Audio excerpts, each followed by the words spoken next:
All right, having a technical difficulty. Please stand by. Now I figured it out. It was weird when I got on the streaming program. There were all these comments still in here. They were from last time. I guess I had to refresh my screen or something. Gang, I am just not the most tech savvy. What can I tell you? But here I am using a super cool tech tool.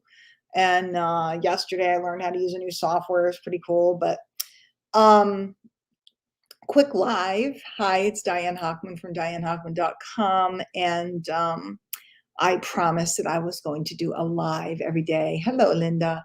So here I am doing a live, brief one today. Some of them I can go and blow, but today's brief.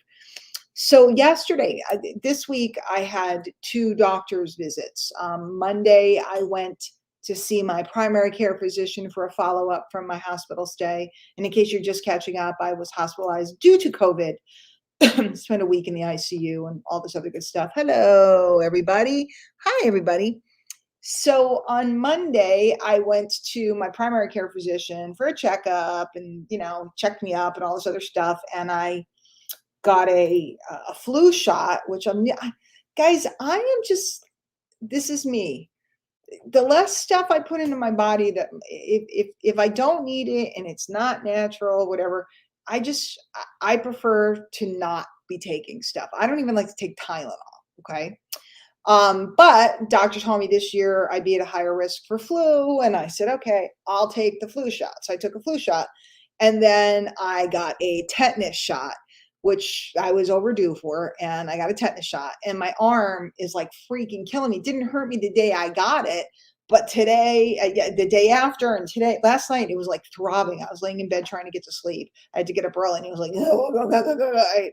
but anyway, so, and that was good, and it was fine. It was wonderful. And I am on a medication due to a pulmonary embolism that was from, and by the way, this isn't a medical talk. So we're not going to get into the whole thing, but there's a punchline. There's a marketing punchline. So I am on a medication, which my doc told me I probably have to take for another 3 months. I have an embolism from COVID, and they need to make sure it's all broken up because they don't want me to be at risk for another one, because it's common. So anyway, cool, fine. Got my prescription, yada, yada, yada. So then the next day I go to, what are you guys saying?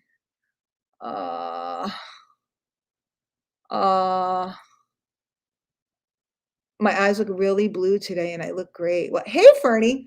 Hello, Adina. Hello, everybody. So anyway, on Tuesday, I went to the lung specialist. Well, first of all, I've never been to a lung doctor's office. And there was oh, guys, my hair was down. I washed it today and it was really good down. And I did stuff this morning and I looked all cute. And then, of course, I got home and I was like, that's it. Hair's going up. It was all on my face because it's a lot of hair. I'm still deciding whether I want to keep it, my COVID hair. So, but anyway, so there's the hair, the messy, bunned, whatever. It's a lot. I mean, it's a lot of hair. I never had hair this long when I was in high school, it's a lot of hair. So anyway, I go to the lung specialist and I go and I check in and I sit down, and there are a lot of very, very, very, very sick people here. Okay. And that's just jarring to me to start with. I mean, obviously people get ill, but there's people here, COPD and all those types of lung and breathing issues. I mean, just asthma and stuff like that. But there were several people in the waiting room that were not well. And then there were people coming in and out who were not well. But here's what upset me. And by the way, the lung doctor is very nice guy, very, very sweet man, very nice, very, good guy. I'm sitting in the lobby, whatever you want to call it, waiting for my turn, for my appointment. And I was probably sitting out there for, I don't know, 15 minutes. And there's like a TV mounted. Oh, cool. There was a TV mounted, and the mounted TV was marketing drugs to me. Okay.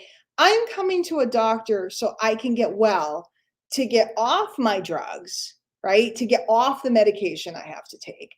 And there's a TV telling me all the medications that I could get and telling me to ask my doctor about this. Now we see these on TV and we see them on the internet now, and there's something wrong in this country. We're all supposed to be wanting to get better, and all we want to do, and this is symptomatic of our society. What do we want to do? Pop a pill and make it go away, right? You got diabetes, pop a pill, make it go away. You got this, pop a pill, make it go away.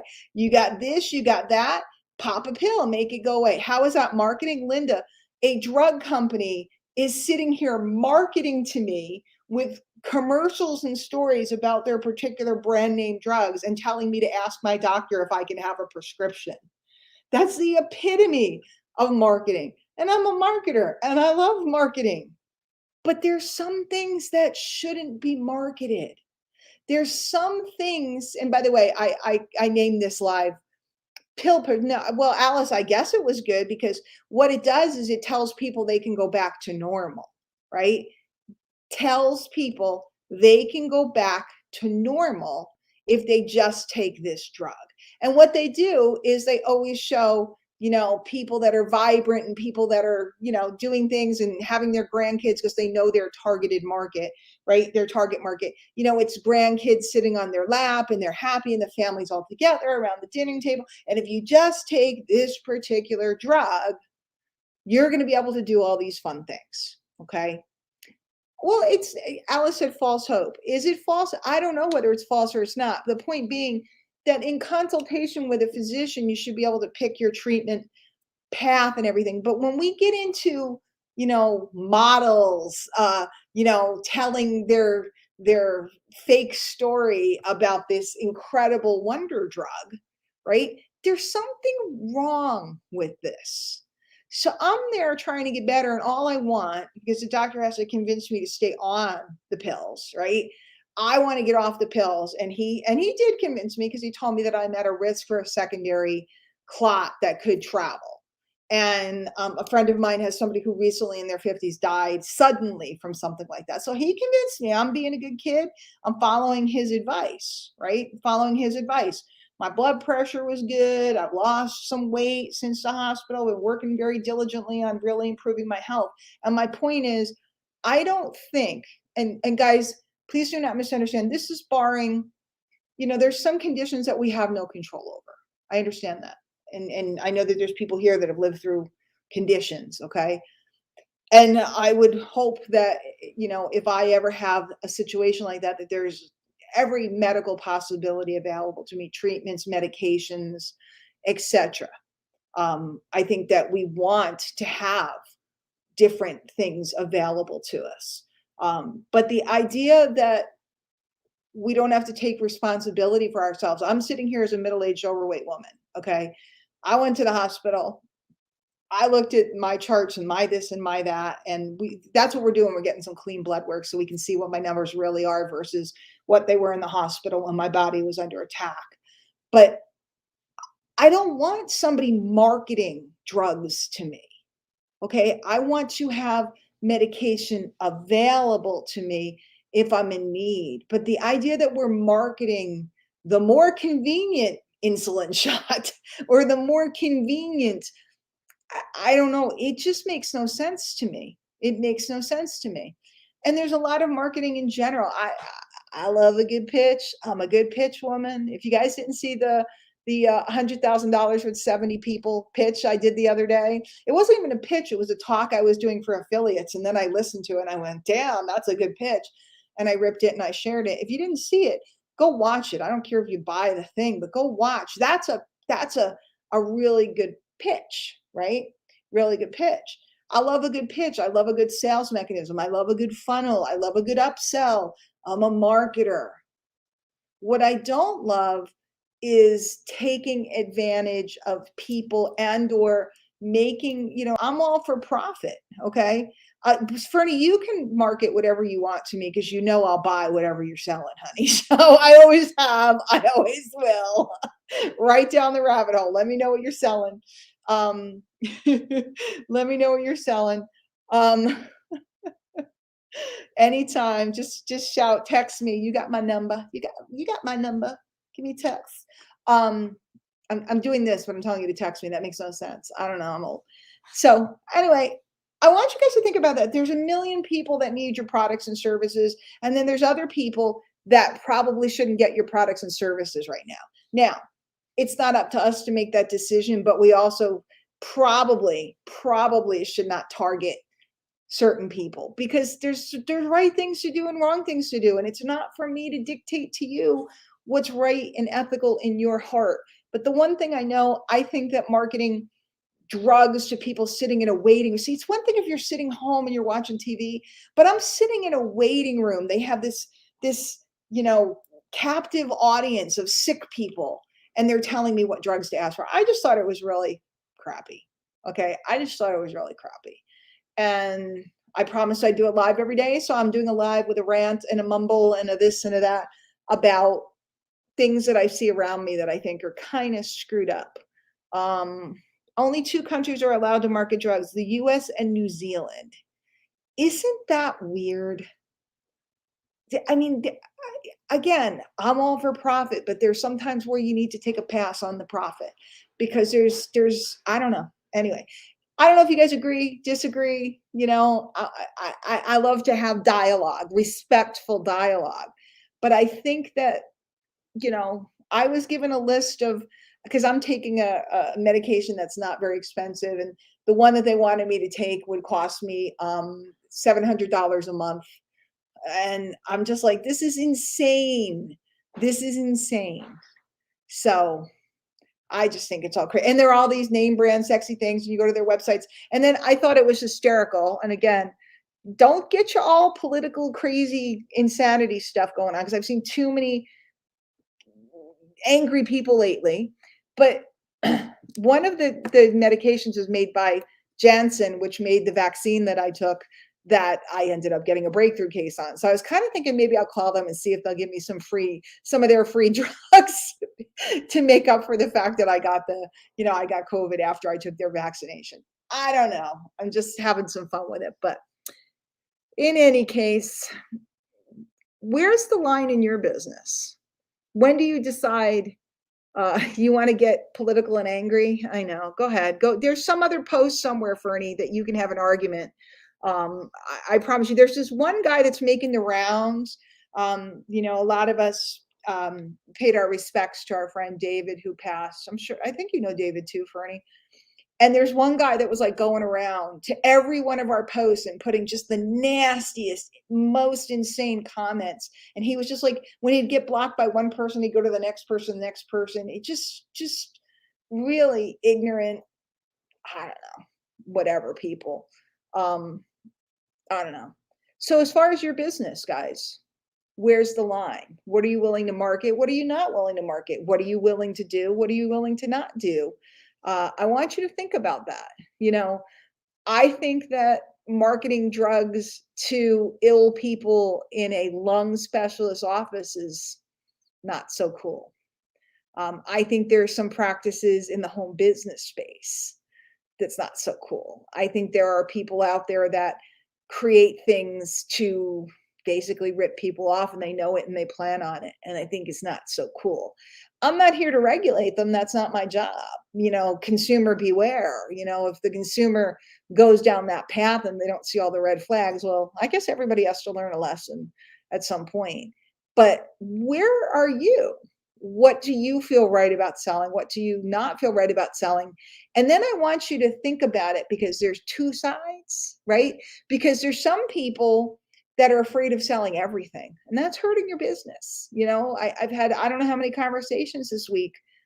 I sell lots of things, and I'm not afraid of making them available if there's products I believe in that I think are good. But it's not. It's people have to decide whether they're going to buy something or not. I always say, the old example is, is McDonald's worry about whether you eat too much? No, they encourage it. Would you like to supersize that? Is McDonald's going to stop you from buying 2 Big Macs instead of 1 through the drive-through and you're going to eat them both? McDonald's don't care. Okay. if somebody, thank you, Kylie, I just got my nails done. I wasn't allowed to have them for a while after the hospital, and I finally said I need to be glamorous again. I have a sweatshirt on, and I'm usually a mess, and you can see my hair is just fabulous right now, but I have cute nails, so that's all that matters. Um, so what, you know, I can't dictate to somebody what they can and should buy. I can't tell them to buy, not to buy. I can make attractive offers, right? And I should not be deciding for somebody else what they should buy, what they can afford, et cetera, et cetera. My job is to make the offers.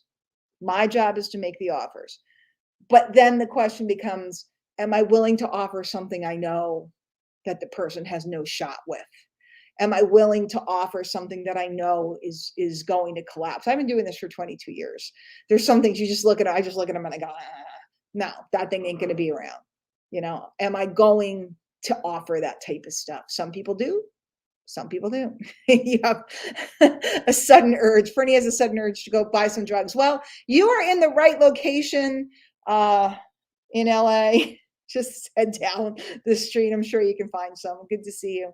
So I'm going to, I'm reading what Jenny said. So I saw someone accuse Tony Robbins of marketing hope in a bad way. I kind of thought to myself, what's wrong with that? It's not like he's being scummy. You know what? Tony Robbins gummies, is that legal in California now? I guess it is. It's legal most everywhere. Are those edibles and not gummy? I don't know what you're referring to. Or are you talking gummy vitamins? I have gummy sleep things with melatonin in it. They taste really good. And then I found out they have a lot of carbs in them. I stopped taking them. Um, you know, Tony Robbins, did Tony Robbins ever come over your house and force you to buy anything? Did I ever come over your house and force you to buy anything? Did I ever hound you? No, no. So here's the question. Vitamins. Yeah, I thought so. Here's the question. The consumer gets to decide what they want to buy. The question is, what do you want to sell? I think it's wrong to sell to market medications to sick people in a lung doctor's office. So pill pushers, they're out there, they're everywhere. Maybe some of you guys are, but you're selling nutritional supplements. So in any case, that's my live for today. Nothing spectacular, nothing exciting, but I am here. And now I am going to go do some other stuff. And I think I'm going to like chill out and watch a movie tonight. So I will see you guys later on. Take care.